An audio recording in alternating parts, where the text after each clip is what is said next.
Okay, after having seen some of the special phonological developments of this dialect, let's try to see if we can use that kind of data to compare with the sound systems of the dialects in the same county to see if we can find some next of kin.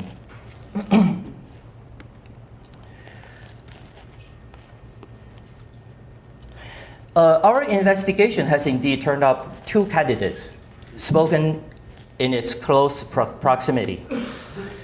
These two dialects are Kyoto and Chunag-Metsa. As you can see on the map, this is where Eastern Chunag, the target language, is. And Kyoto is right here, very close. You can walk from one village to the other. And across the river, you have Chunag-Metsa. Okay, let's examine the sharing of phonological innovations across the 7 target dialects displayed on top.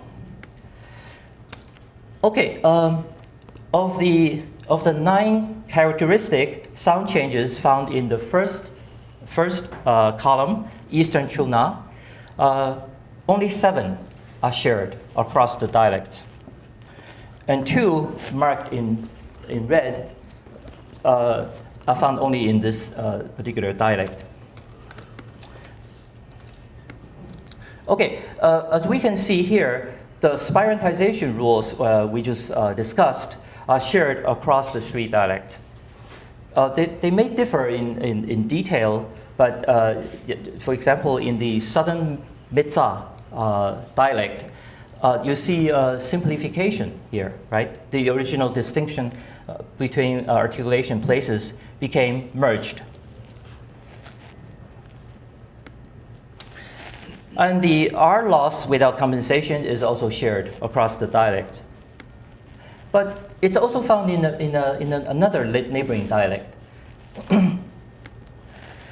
Okay, and the merger of the 3 lateral onsets is shared between Eastern Chunag and Kyoto, but not in Southern-Metsa.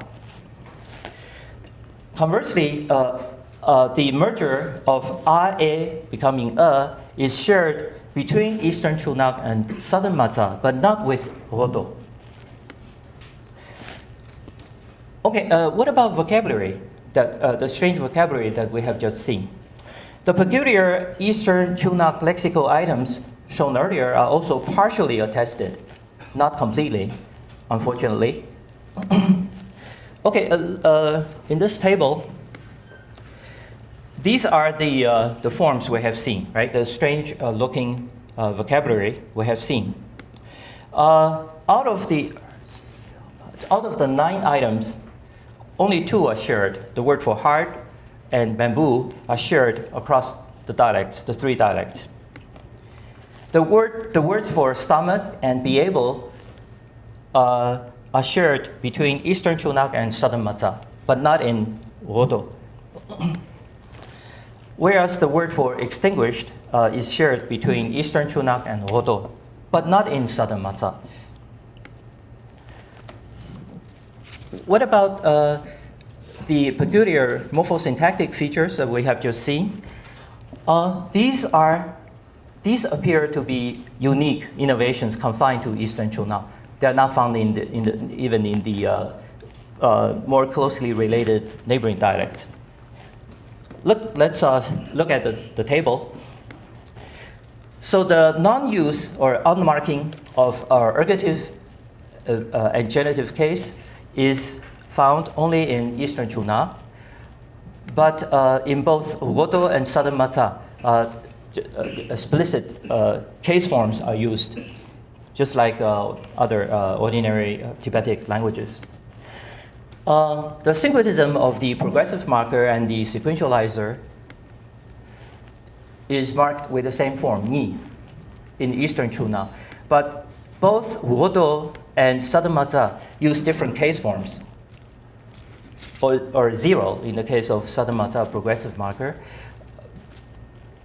So a different situation in the other dialects. And the non-use of copular or optional use of copular is possible only in Eastern Chunag and not in the other dialects. Okay, to sum up, this study, drawing on results from extended field investigations spanning almost 7 years now, makes a number of significant contributions to Tibetic dialectology.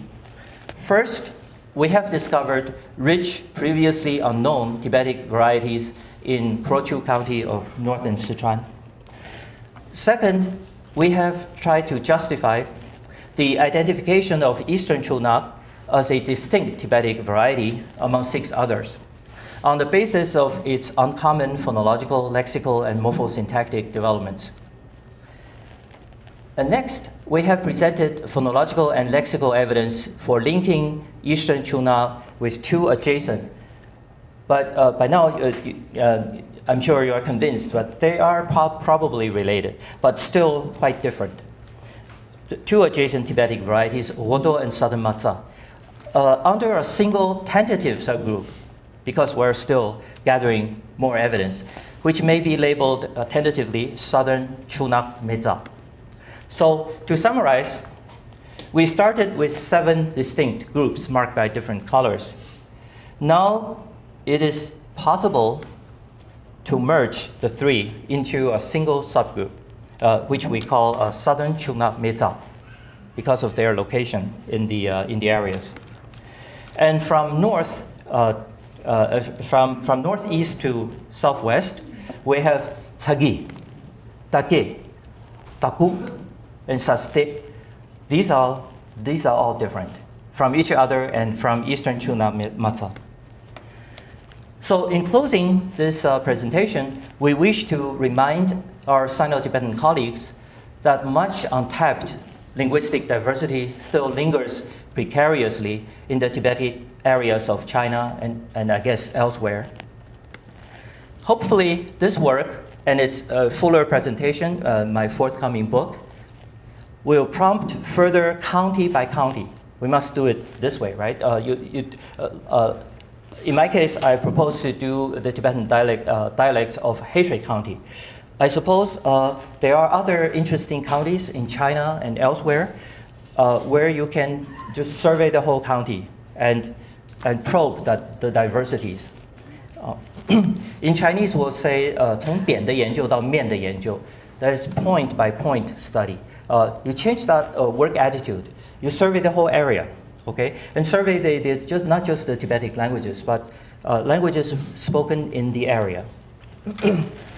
County by county survey projects to systematically explore these areas. The last statement is marked in a different color because this is very important. I speak from personal experience. Before the generation of fully competent speakers fade into history. It happens not just in China, all over the place, as my dear colleagues would know. Okay, thank you very much for your attention. This is Ch.3 County.